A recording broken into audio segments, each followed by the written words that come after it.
Bon, cette semaine j'avais envie de vous parler de lieux où il m'est arrivé d'aller danser à Paris. Alors je ne vous parle pas de lieux où danser la nuit comme des boîtes ou des bars, ni de danse de couple comme le tango ou le rock, mais plutôt de cours de danse pour les danseurs. C'est uniquement des lieux où on peut prendre des cours à la carte et même venir qu'une seule fois sans que ça pose de problème. Je vais partir des lieux qui me semblent les plus médiatisés, avec un fonctionnement spécifique, à des lieux un peu plus spéciaux, et je vous en parlerai, ça va être chouette en tout cas. Je voulais juste rappeler que chaque cours est différent et que c'est aussi des relations humaines, donc si un prof ou une pédagogie ne vous convient pas, à Paris il y a tant de cours que je vous invite juste à aller en essayer d'autres. Et à savoir que tous les lieux que je vous présenterai proposent aussi des locations de salles, donc si vous cherchez des salles à louer à Paris pour danser, n'hésitez pas à aller voir ça de plus près. Alors on commence tout de suite avec le Studio Harmonique, qui est un des plus gros centres de danse que je connaisse à Paris, qui comprend 8 studios, et souvent il y a 3, 4 ou 5 ou même plus de cours en simultané. Il y a des cours tout niveau, donc ça va de l'amateur qui n'a jamais trop fait de danse à des cours professionnels, et c'est très diversifié. Il y a des claquettes, du chant, du yoga, du hip-hop, des talons, du moderne, du classique, du contemporain. Et voilà, et on peut y arriver et ne pas réserver, mais il y a des cours où il vaut mieux réserver à l'avance parce qu'il y a une liste d'attente qui est assez folle et on peut être jusqu'à 50 par classe, donc c'est assez fou. C'est assez fou ce centre en fait. Un cours au Studio Harmonique coûte 18 €, mais ils font aussi des cartes et des abonnements, donc si vous prenez plein de cours vous pouvez les acheter, ça vous reviendra moins cher. Ils font aussi des stages, des workshops, ce genre de choses, donc renseignez-vous si ça vous intéresse. C'est aussi un centre de danse professionnel qui propose entre autres une formation à l'EAT et au DE, et on peut y trouver pas mal d'avis d'audition. C'est un espace assez convivial quand même où on peut s'échauffer entre les salles, et il y a une espace cafette et restauration qui est assez sympa. On a ensuite le Lac Studio qui est aussi un centre de danse avec plusieurs espaces où il y a souvent des cours en simultané. On arrive aussi au dernier moment et on prend, mais il vaut mieux arriver un peu en avance pour certains cours. Et c'est un espace qui est beaucoup plus axé hip-hop avec des cours spécifiques de house, de crump, de popping par exemple. Mais il propose aussi du yoga, de la barre à terre, du viricole, du modern jazz, donc pourquoi pas aller voir. Alors un cours c'est 14 €, mais allez voir sur le site si vous êtes intéressé, il y a aussi des cartes et des abonnements qui vous reviendront moins cher. Ils proposent aussi des stages et des workshops, mais c'est aussi une école où on peut prendre des cours réguliers comme pour des enfants. Si vous voulez auditionner pour des clips ou ce genre de danse, c'est plutôt là qu'il faut traîner. On passe ensuite à Éléphant Paname, qui est un lieu somptueux placé juste à côté de l'Opéra Garnier, qui est un centre d'art avec des spectacles, des expositions, des conférences et aussi un centre de danse. On peut réserver ou venir à la dernière minute, mais certains cours sont avec réservation obligatoire, donc à vérifier. Là, chaque professeur applique ses tarifs, donc c'est plus variable, donc il faut vérifier pour chaque fois, mais c'est une fourchette autour de 15-20 € le cours. Ils ont aussi plusieurs salles avec beaucoup de cours différents, donc du classique, du contemporain, du modern jazz, mais aussi des talons et surtout beaucoup de techniques parallèles qui sont complémentaires avec les danseurs ou autres sportifs comme le pilates, le yoga, la barre à terre, et des techniques un peu mixées avec du tai chi ou ce genre de choses.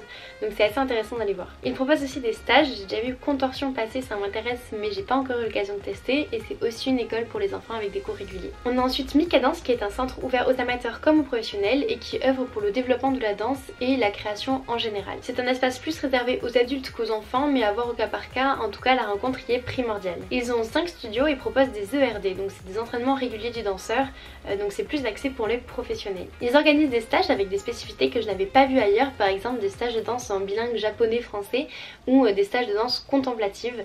Donc c'est assez curieux. C'est un lieu qui est ouvert pour les tout niveaux, pour les passionnés, mais qui est quand même plus axé pour les danseurs professionnels. Les prix vont entre 10 et 20 €, pareil ça dépend des profs, donc il faut aller voir pour chaque cours. Et le grand gagnant dans mon cœur pour ces tarifs incroyables, c'est la Ménagerie de Verre. Mais là c'est pas du tout une école de danse pour les enfants, c'est vraiment un centre de créativité et d'expérimentation en danse pour les professionnels. Donc là pour un cours de 2 heures c'est 6 € ou 5 € si vous êtes adhérent, donc c'est incroyable. Ils proposent donc des trainings quotidiens pour les danseurs et des workshops spécifiques avec des intervenants. C'est vraiment un lieu de recherche et d'expérimentation artistique très axé sur la croisée des arts. Ils ont un festival dans cette mouvance là, on peut y voir aussi des cartes blanches ou des résidences de création. On y trouve quasiment que du contemporain ou du classique contemporain, et c'est souvent basé sur un axe de travail, par exemple sur le sol, le relâchement. Enfin ça dépend beaucoup des intervenants et on peut prendre 2 cours à ce même endroit et que ce soit radicalement différent. Ils ont aussi un petit resto café qui est assez sympa et des espaces où on peut s'étirer et s'échauffer. Ne vous attendez pas à retrouver les mêmes cours à la Ménagerie de Verre ou au Lac Studio, c'est vraiment 2 ambiances, 2 façons de travailler radicalement différentes, même si c'est toujours de la danse, mais c'est 2 lieux qui sont super intéressants je trouve. Moment bonus, j'avais très envie de vous parler d'un de mes lieux préférés à Paris qui est le 104. C'est un grand espace où on trouve des spectacles, des expositions, des cafés, des restaurants, mais surtout un grand lieu d'entraînement libre et gratuit. Alors j'adore cet espace où se rencontre très souvent la danse et le cirque dans des formes très différentes. Ça peut aller du tango au break, de la roue cire au jonglage. On peut juste pas accrocher des aériens, mais ça n'empêche qu'on peut travailler les équilibres, les accros. C'est vraiment trop bien. C'est un grand espace avec un sol propre, on peut mettre sa musique, c'est très convivial, très lumineux et il y a plein d'autres pratiques. Il y a des gens, il y a des peintres, des dessinateurs, il y a aussi des gens qui répètent en théâtre. Donc même quand on n'a pas envie de se bouger, il y a des transats, c'est un lieu super inspirant et enrichissant où on peut venir juste se poser et profiter de ça. On peut changer dans les toilettes et il n'y a pas de souci pour danser pieds nus et c'est un lieu où l'on vient dans la passion et le respect des autres, donc personnellement ça s'est jamais mal passé. Et quand je parle de ce lieu, il y a pas mal de gens qui me disent mais alors comment tu fais pour aller t'entraîner toute seule comme ça? Et ben déjà la motivation, et déjà.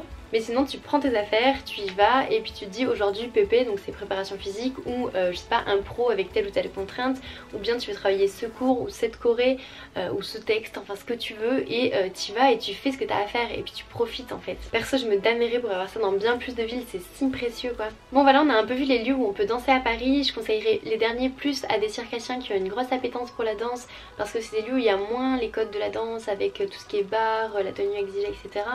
Et du coup qui peuvent être plus faciles d'accès et qui sont assez ouverts aussi à une mixité des arts et tout ça. Alors que les premiers je les conseillerais plus à des danseurs qui veulent être propulsés dans une dynamique de purs danseurs vraiment avec...